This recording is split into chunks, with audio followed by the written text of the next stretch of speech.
Donc, Vincent, tu me dis, depuis 1987, c'est le nouveau régime forestier qui a été mis en place.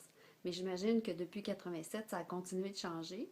Qu'est-ce qui a changé depuis ce régime-là en particulier? Ben, en fait, en 87, oui, c'était le nouveau régime. Maintenant, on en a un nouveau. C'est l'ancien nouveau, si on peut dire, là. En fait, ça change aux 25 ans à peu près des régimes forestiers. Donc, ils commençaient à être vieux. Il fallait changer d'une manière ou d'une autre parce qu'on l'a toujours à s'améliorer dans nos procédés. C'est sûr qu'avec les différentes opinion publique ou différentes choses qui se passent depuis les dernières années au niveau de la crise forestière, entre autres, etc., ça nous a amené à revenir un peu en arrière dans nos réflexions et puis de réaliser qu'il s'en est de plus en plus désuet là, par rapport à ce qu'on voudrait vraiment faire dans notre forêt dans le futur. Là. Les mentalités ont évolué. Et puis, il y avait encore une place à s'améliorer.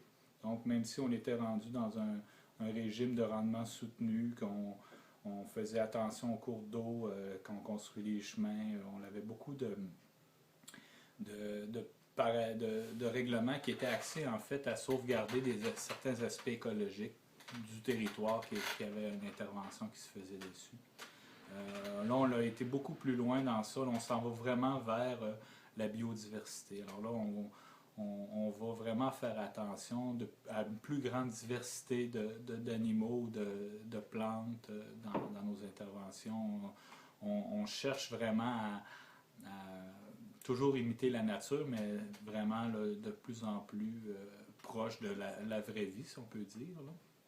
Donc ça nous a amené, avec le rapport Coulomb, avec différentes choses qui se sont passées, amené à dire que on était sur la bonne voie, mais qu'on devrait plutôt s'en aller, même dans un rendement accru, qu'on l'appelle. Là. On laissait, la philosophie est là, on est encore, c'est toujours une question monétaire du gouvernement. Hein. Au niveau civiculture, c'est vraiment le gouvernement qui soutient l'économie de la civiculture. La récolte, elle, parce que c'est un produit qui est vendu, produit de l'argent, donc pour les entreprises privées, un revenu. Donc, c'est quand même quelque chose qui rapporte. Donc, ils sont autosuffisants dans la récolte. Mais dans la civiculture, on n'a pas le choix que ce soit le gouvernement qui soit en fait celui qui fournit l'argent pour ça, puisque c'est des choses qui sont faites pour le futur. Donc, Parce qu'on disait tantôt, par exemple, reboiser, replanter des arbres, ben on peut pas récolter, on peut pas avoir de rendement économique tant que les arbres sont pas redevenus matures. Donc, c'est un investissement à long terme, c'est un oui, investissement c'est ça, sûr. le reboisement ou tout autre traitement civicole, c'est toujours pour le long terme. La forêt, là, ça a un cycle de 50 à 70 ans pour les pinèdes noires, exemple. Quand on va dans les feuillus, c'est plus long ou qu'on a une rotation qui peut se faire plus sur 100 ans, disons de la récolte à la graine. Puis ça peut aller plus loin encore, les arbres, quand il n'y a pas de nécessité de les couper, s'il n'y a pas de besoin, c'est ce qui est le fun, c'est que ça peut attendre, ça ne presse pas là, souvent. Euh, dans l'ancien régime de 87, les usines avaient chacun des CAF, on appelait ça des CAF, c'est des contrats d'aménagement d'approvisionnement forestier. Il y avait un volume d'alloué à chacune des usines. Puis quand on additionnait tous ces volumes-là, c'était le rendement soutenu, c'était la possibilité forestière qui était respectée. Euh, il y a eu un petit peu de controverse par rapport à nos méthodes de calcul de cette possibilité-là. Donc, on a dû améliorer nos méthodes de calcul. À l'époque, au début, ils tenaient moins compte des feux de forêt puis des épidémies d'insectes, plus de la récolte, de tout ce qui était axé de l'être humain. Maintenant, dans les logiciels de calcul, est intégré toutes les baisses de volume causées naturellement aussi. Donc, on doit maintenant considérer des baisses de volume beaucoup plus grandes. L'éventail des baisses de volume sont beaucoup plus grands qu'avant. Donc, Donc, c'est plus réaliste. c'est plus réaliste. La possibilité forestière a baissé un petit peu à ça. On entend souvent que la possibilité forestière baisse aussi dans certaines régions. C'est parce que on l'est de plus en plus aussi. Là, il y a beaucoup de plus en plus de protection qui se fait au sein de la nature, des parcs ou des endroits protégés.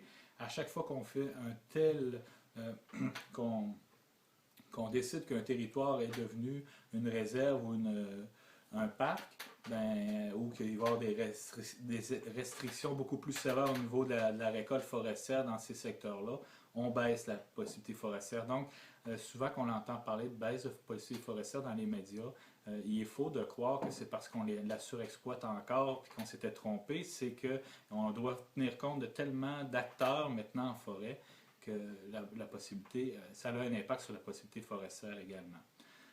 Donc maintenant, dans le nouveau régime qui s'en vient, cette possibilité forestière-là, avant, c'était une garantie d'approvisionnement qu'on donnait aux entreprises. On leur en a imputé 25%.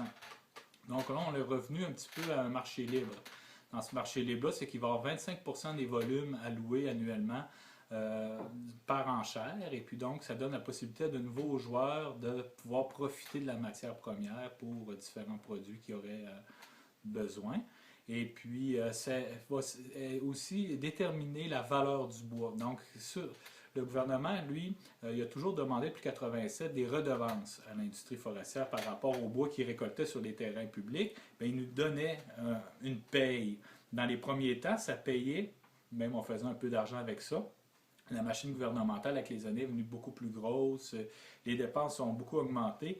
Il était plus vrai ces dernières années de dire que la redevance des industriels comblait les dépenses qu'amenait la sylviculture. Donc,